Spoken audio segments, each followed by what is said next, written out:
Thanks for taking time to jump on. I know we kind of sent out a later invite. We wanted to go ahead and get this content together so that we could share it with some of our folks. So we're glad to have a couple of y'all joining on the live side of the webinar. So welcome, welcome. We are going to jump into talking about that gap that happens from what you want your marketing to do and what your team is actually doing, and really what you want your team to do. So Heather, if you want to kick us off, you have a poll in front of you. If you haven't taken that, go ahead and get a little pulse check going. Yeah, I went in and wrapped the poll. It looked like everybody had submitted their answers and we're kind of all over the board. Are you able to see those results there, Randy? I sure am. Yeah, so we've got completely siloed, somewhat siloed, and neutral. Nobody is fully aligned. So hopefully by the end of our session today, you'll have some ideas of how you can get closer to that full alignment across your teams.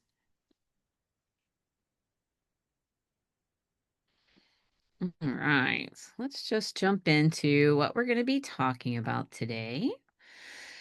So obviously the purpose of this session is to try to bring some alignment across your teams. We're going to be talking specifically about marketing and how marketing plays into this, but this is going to apply to everything you're doing in your business. Hopefully, like I said, you'll walk away with some ideas of how you can go from that completely siloed kind of every man for himself approach to things to really having a clear vision, understanding where you're going as an organization, and how using your marketing strategy can really keep everyone focused and moving forward in that way.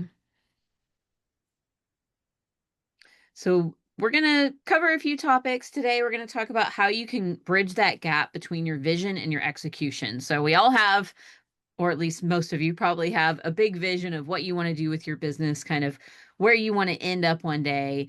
But how do we shore that up with the actual execution in the day to day? It's easy to get lost in those details. So we'll talk about some ways to do that. We'll also look at where those silos can happen across the organization, and especially, within marketing, how we kind of see these silos start to form where people are sort of going off and doing their own thing and not able to bring that back to show how it impacts the organization as a whole. We'll also talk about just some practical ways to bring that alignment into play. And we're all going to commit to some measurable actions at the end of the day. So, knowing that what we do has a purpose, we have a way that we're measuring and an expectation that's going to really help keep things aligned.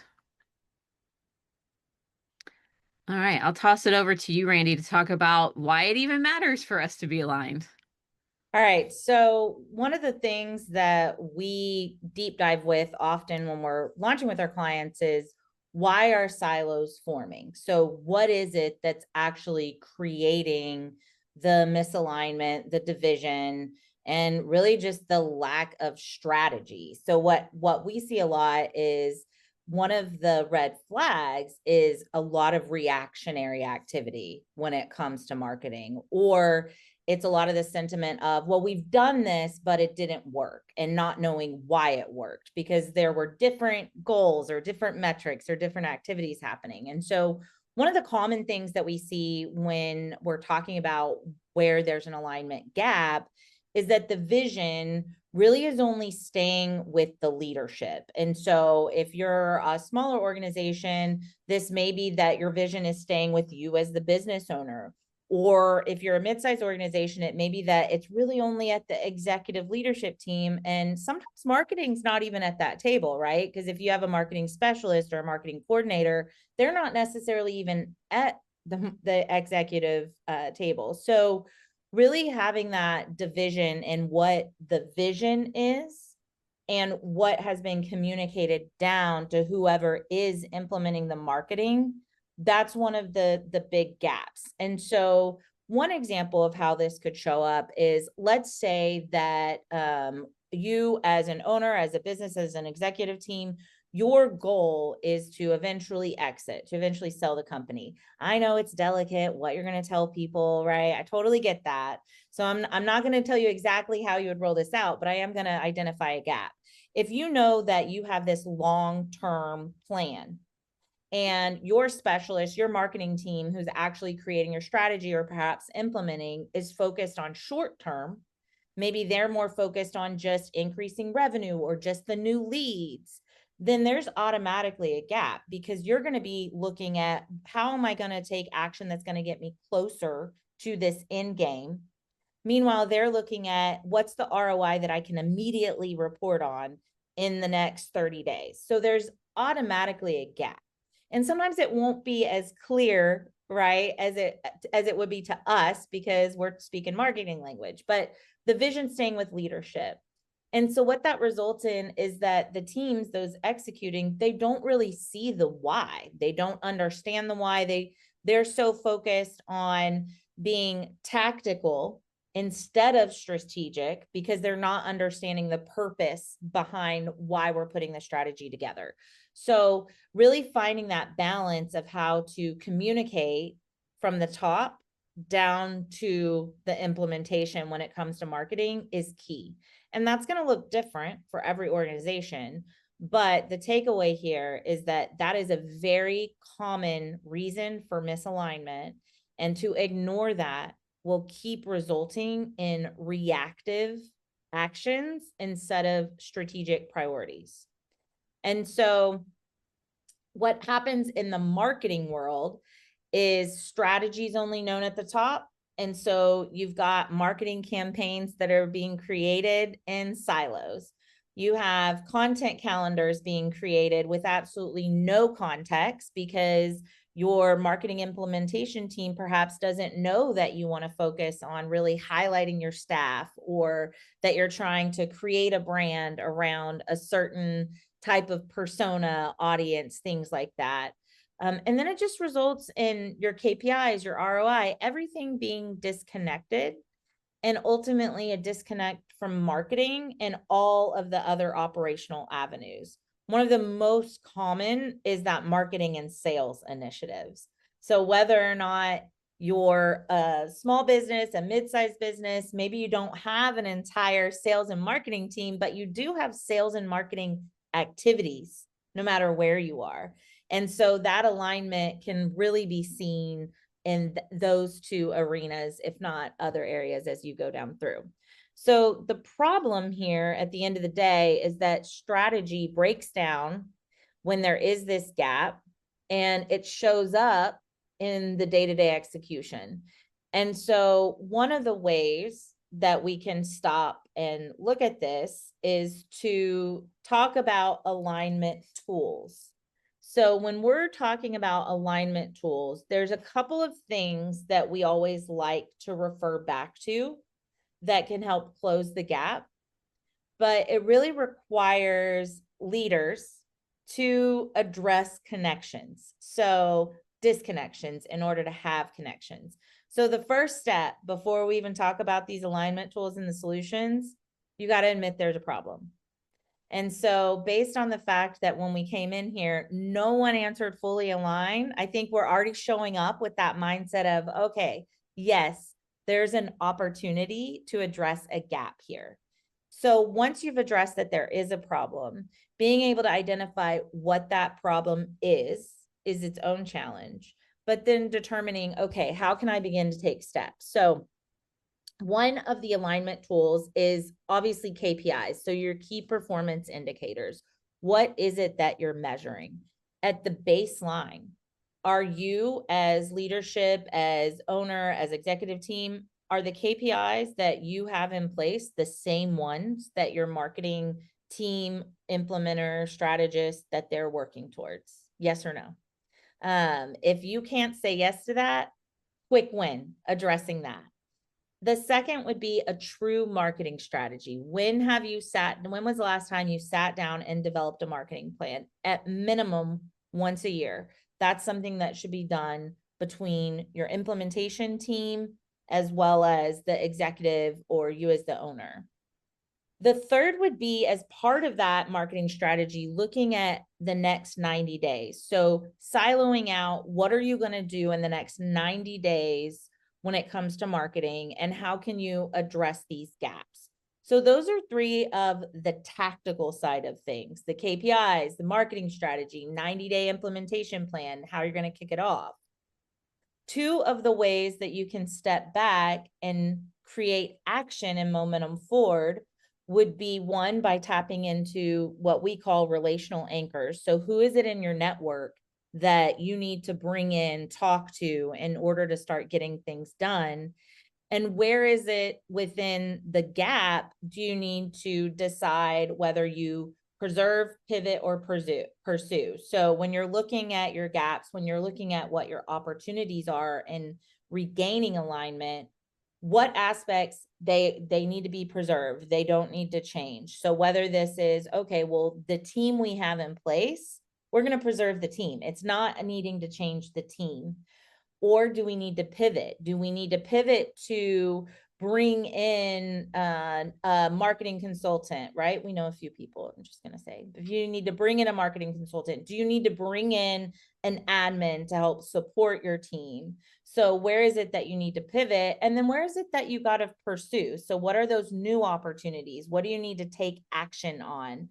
So those are these two tools are preserve, pivot, and pursue, and relational anchors. So those are some of the ways that we like to talk about how to utilize these tools to fill the gaps. So we're going to jump into an interactive activity and open up the floor for a little bit of group work. So the first question we talked about is admitting there's a problem. And so we want to pose the question, when you think about your organization and you think about specifically those marketing efforts, where does misalignment show up most? So we're going to give you 2 minutes on the clock. So Heather, do you have the timer handy? Yeah, I'll throw it up there. So we're going to throw up 2 minutes on the clock. Take 2 minutes and think about, where does this show up for you? Jot down some primary ideas. And once you've jot down those ideas, see if there's any overarching themes. Because if you're someone that's going to get 10 bullet points, you're going to have to prioritize it out a little bit more. So 2 minutes.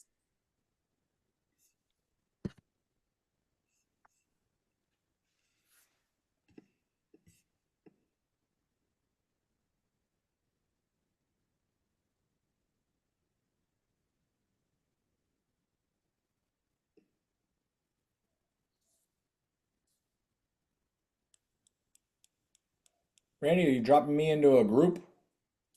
Oh, no, we're staying in this session right here. Sorry, Brett. Okay, Yeah, this is your thinking time, and then we're all going to chat about it together. gotcha.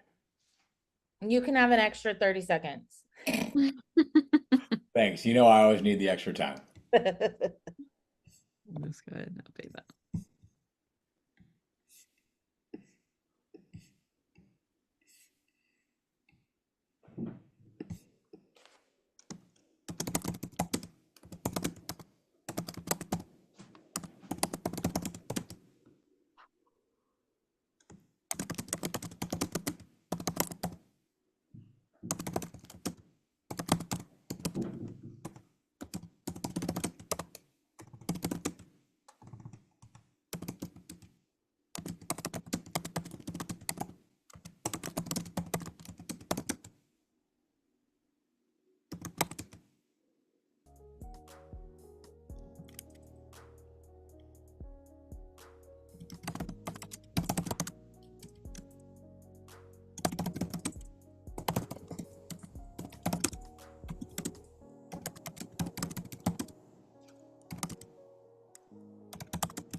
Randy, I think you're muted.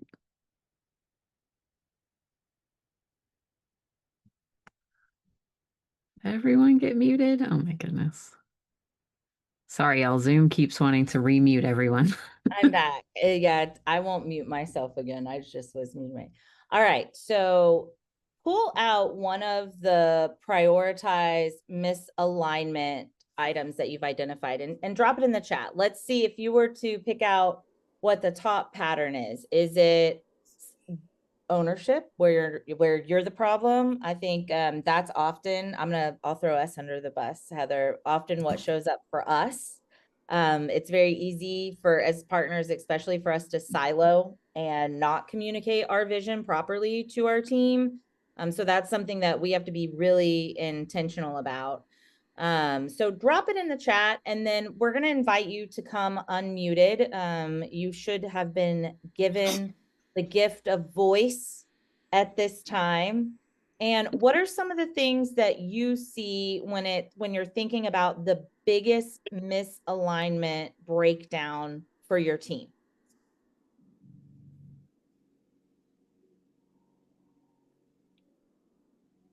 Brett, you want to go ahead and kick us off by sharing what you put in the chat? Sure, absolutely. So, as you two know full well, my business situation, so I run a consulting company that we do lots of things around leadership and team dynamics and things like this. And we are in a transition period now. We've just had some change in ownership.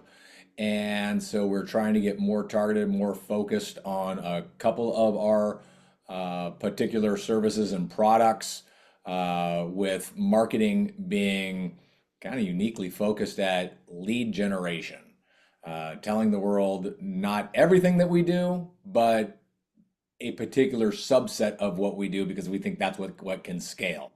And so, anytime you're in a transition period and trying to move away from where you've always been to a new targeted focus, there's a change effort there. And so, bringing people along to understand what that new vision is all about, I've found is a time-consuming thing, and different people on our team have different levels of business acumen and understanding of what we're trying to do. So there's largely a change management and also a new skills development. Again, as you two know, you're helping me build some new skills in the organization, and as people are trying to both change their viewpoint and their skill set, yeah, it's time consuming, and it can create what you all are talking about of silos and misalignment. Perfect. All right. Anyone else want to share? Maybe Paul, do you want to come off mute and share a little bit more about your situation?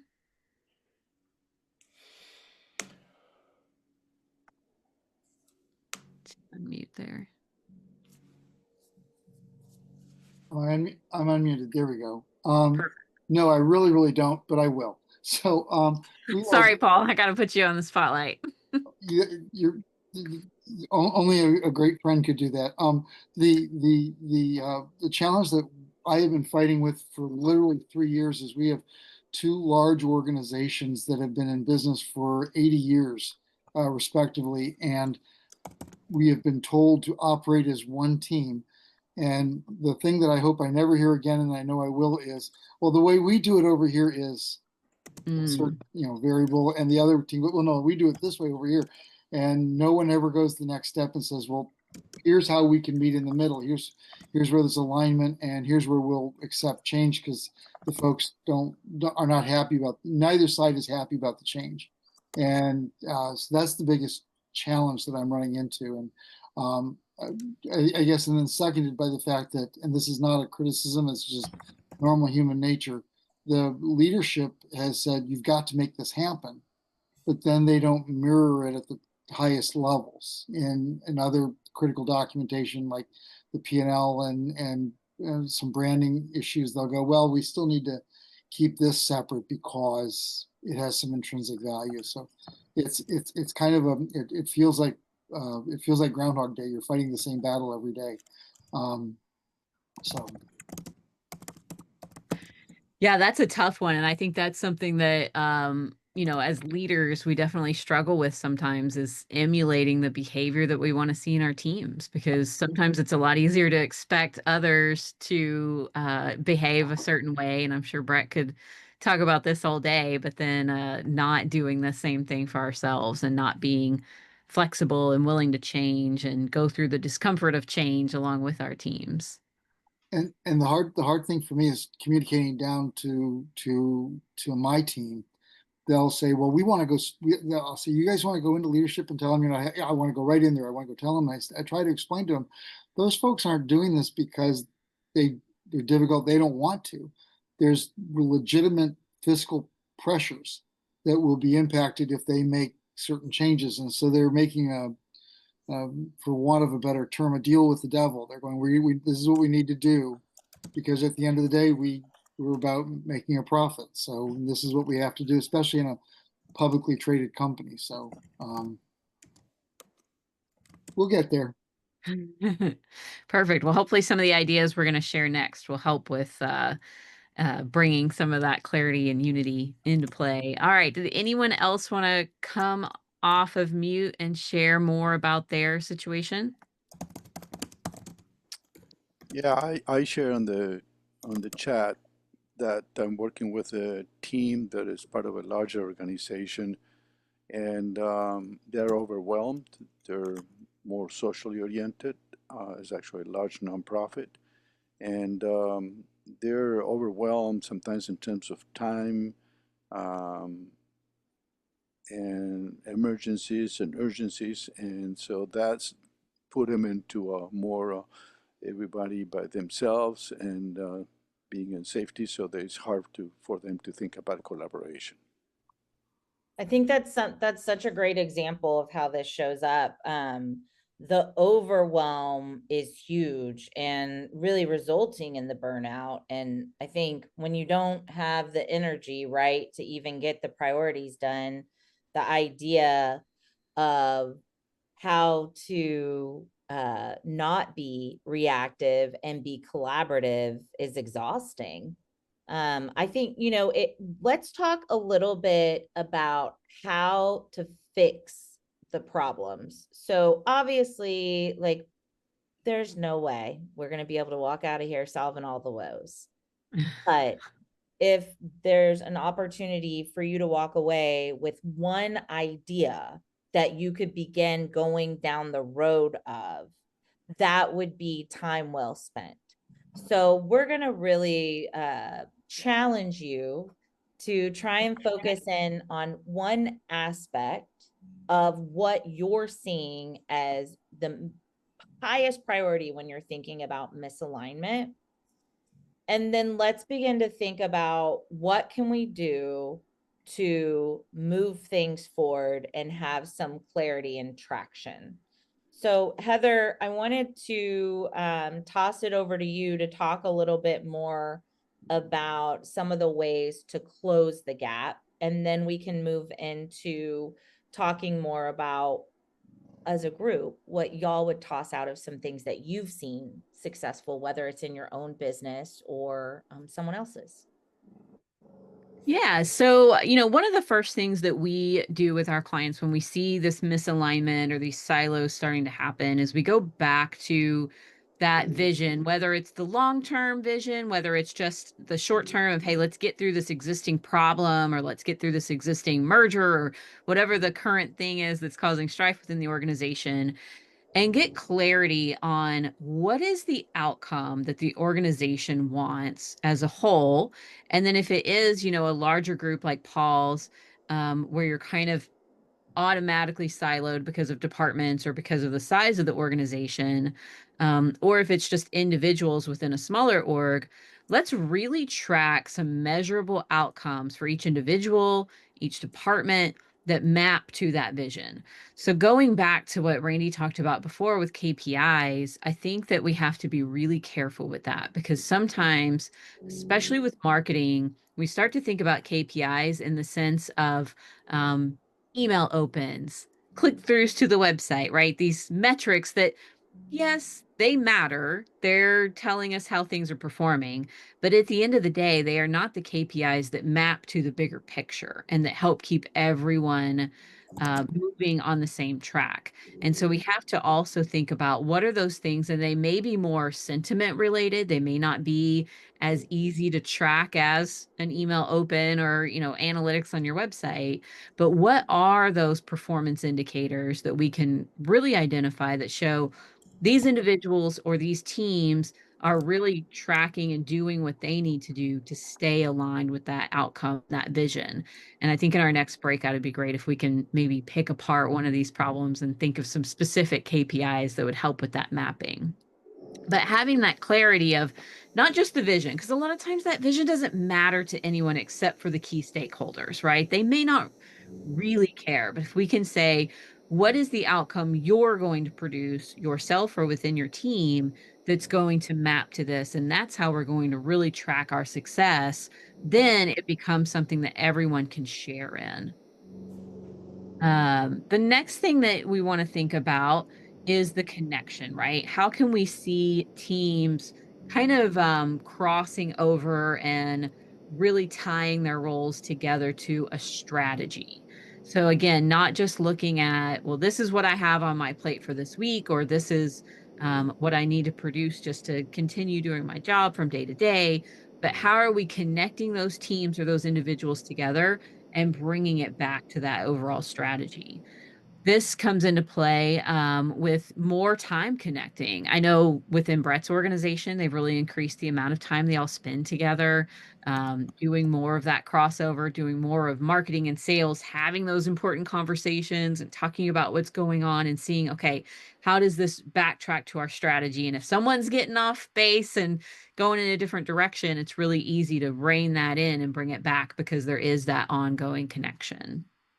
And then, of course, there's the consistency piece of it, of just continuing to do those things over and over again. So continuing to go back to how clear are we on that vision? How are we really tracking our efforts to get there, and making sure that our individual contributions are all aligned, having that connection of continuing to come together, backtrack into the strategy, and make sure that we are all staying on the same page with that strategy and not just making up new goals and ideas because we decided that would be fun, and then doing it in a consistent way.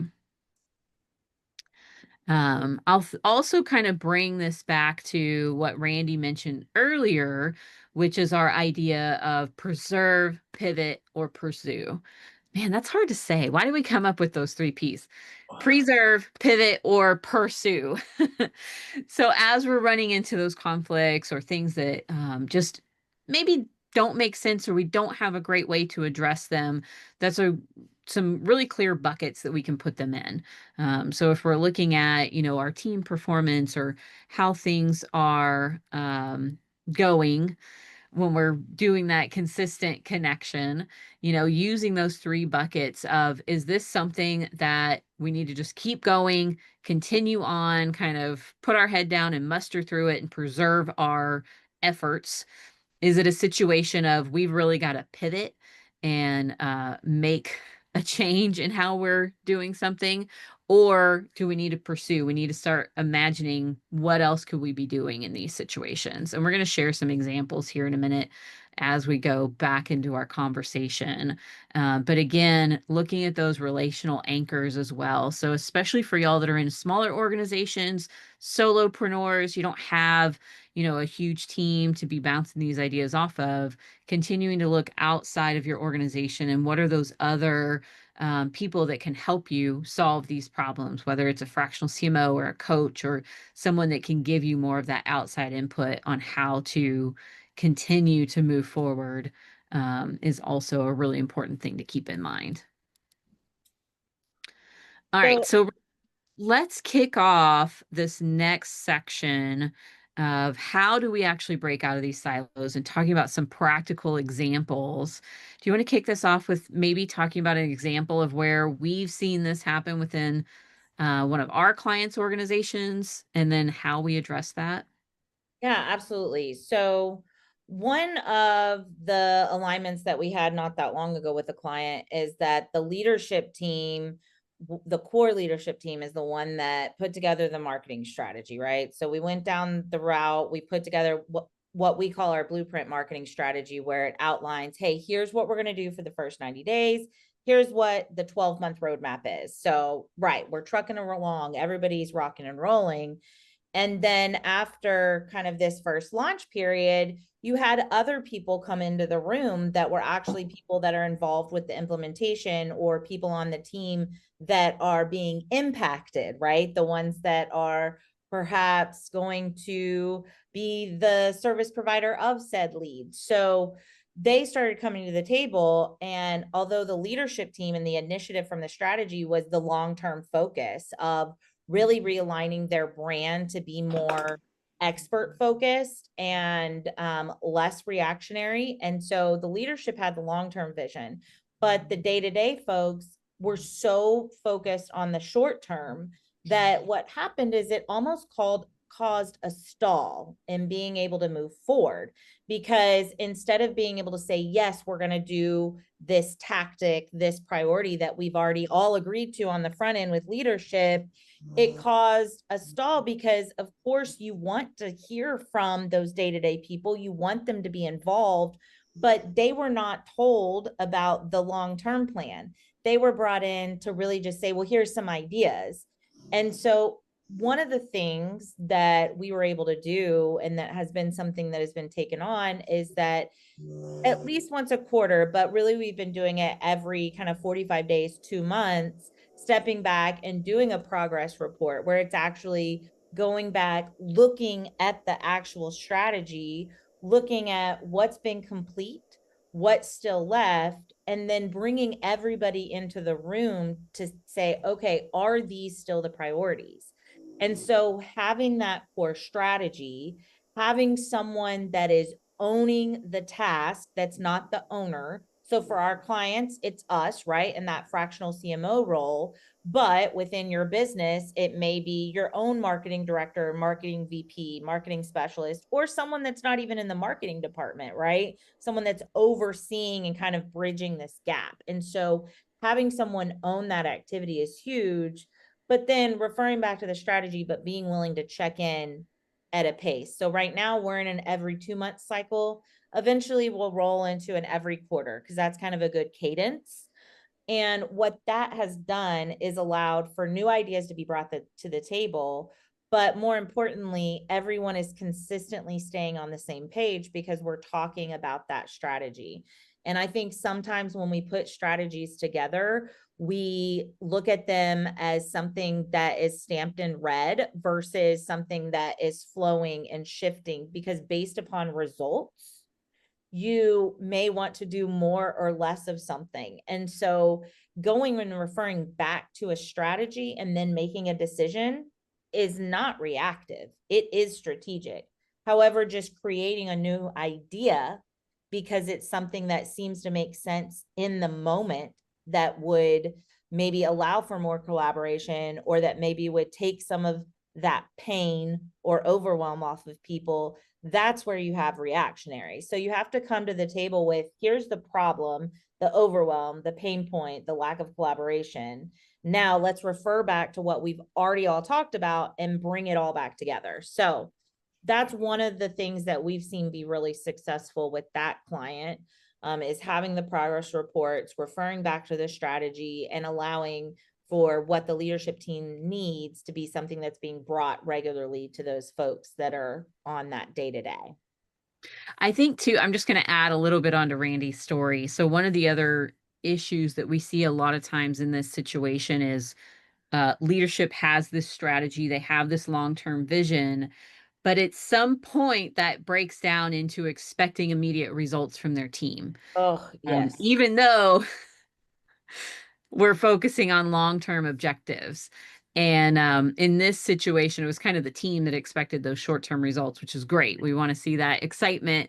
And so having those proper KPIs that we could bring back into play and say, okay, well, we've all agreed to hunker down and focus on these longer-term objectives. So let's restructure what your expectation is this week and what we need to be looking at, and shifting more into leading indicators instead of lagging indicators was something that we could do to really help keep the team aligned, keep the individual players and those that are used to being high performance folks still focused on what they're doing and having a way to measure their outcomes, but without it feeling like they were constantly pressured to perform in a way that didn't align with the long-term strategy.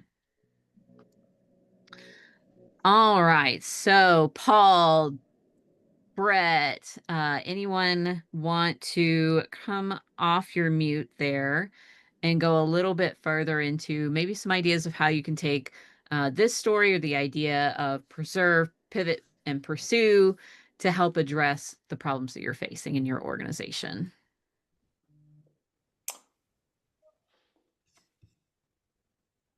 I'll raise my hand.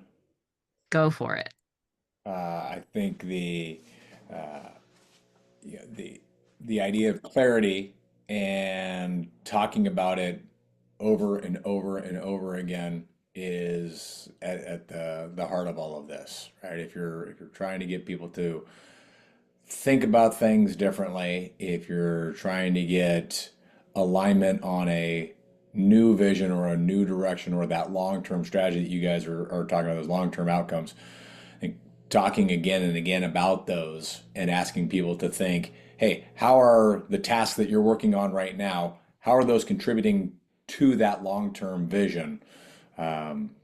Seems to be a strategy for keeping focus, keeping your eye on that ball. Nice. I love that. So is there anyone else that would want to jump in and either share something that they are thinking could be something they could try as they're coming out of this for their one prioritized? Or if you don't want to share your own, we would love to hear if there's something that you've seen that has worked in another organization or an idea that you might share for someone else's gap that they've tossed in.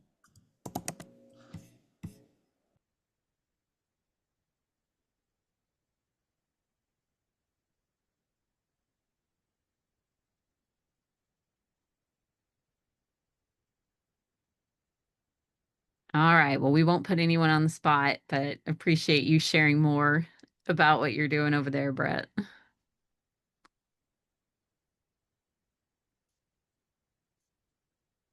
Uh-oh, you couldn't unmute. I promise I have Zoom set to let y'all unmute, but I will go ahead and send out the ask so that you can do that. Thank you, Heather. The only thing I could share, I mean, this is all that you're talking is important and relevant, but the only thing I found is that, as you insinuated, there is a human factor in all this. And sometimes either leaders or consultants or even the mutual expectation of other team members is more logical or rational, what we should be doing or not doing, and without considering timing, personal emotions, situations, and that takes the individuals of the team to be aligned together and to be able to accept some of these principles. Absolutely. I think if we weren't to talk about the human side and just the importance of the emotional intelligence side and having that culture that has a good balance, certainly would be overlooking the reality of being able to get things done with the team. So that's absolutely part of it. And I think that's actually a really great example too of that may be the first place that you have to step back and address, right? That may be like figuring out kind of that human side of it and how to balance that within your organization. And so it may be needing to bring someone in to your team that can address that. And I'll put Brett on the spot, right? So Brett and his business and what they do, helping people to figure out how to handle the human side of things and be able to bring a team together in a collaborative way, not just for marketing, but for the organization as a whole. You know, I think that's a great example of where we really believe leaning into those relationships and relational anchors and not doing it all yourself.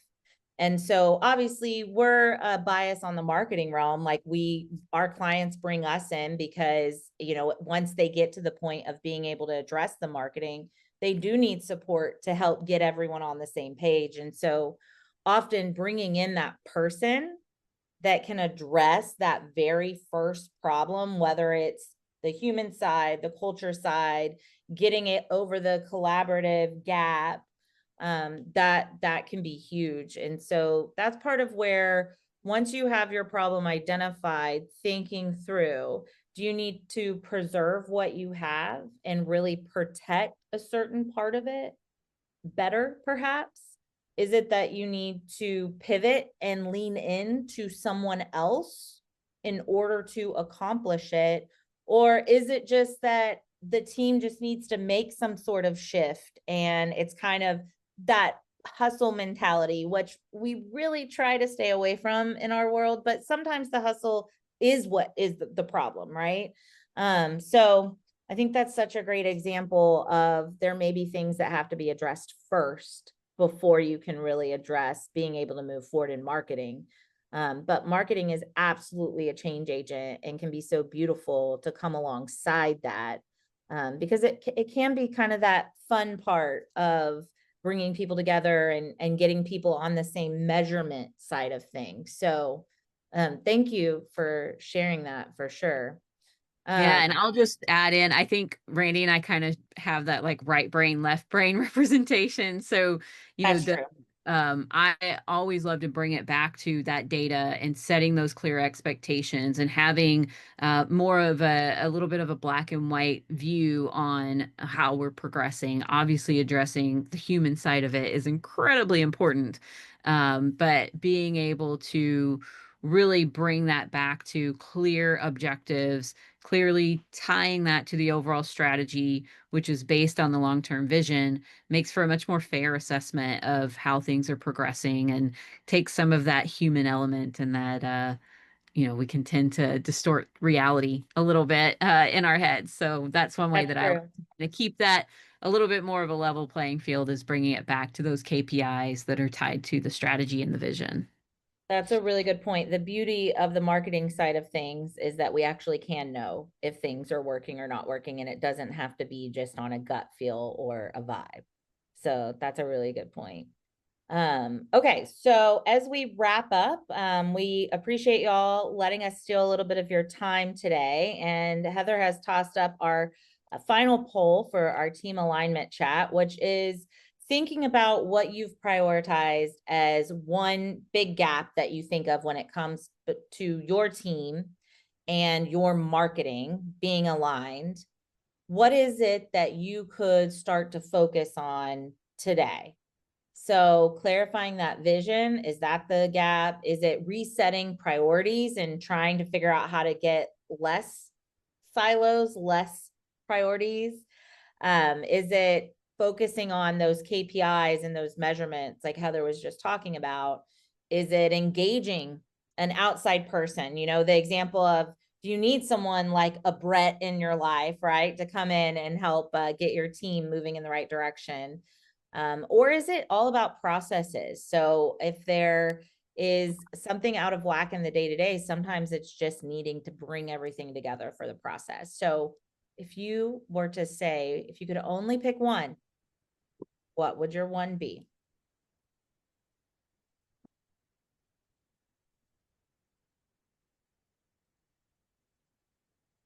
Randy, what would your one be?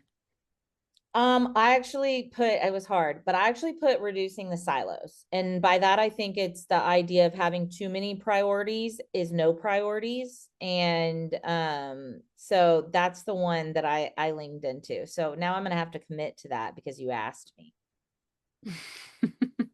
I'll bring it to our meeting this week. Okay, perfect. We'll talk Yeah. about it in our sync. Yeah. Let's talk about less silos in our sync. That'll be good. Well, folks, if you're still hanging around, Randy and I have a couple more minutes to answer any direct questions or chat a little bit deeper. I know many of you had to drop off right at the end of the webinar, so we appreciate you hanging around, but we'll be here for a couple more minutes and I'll go ahead and share our poll results if anyone's interested in that.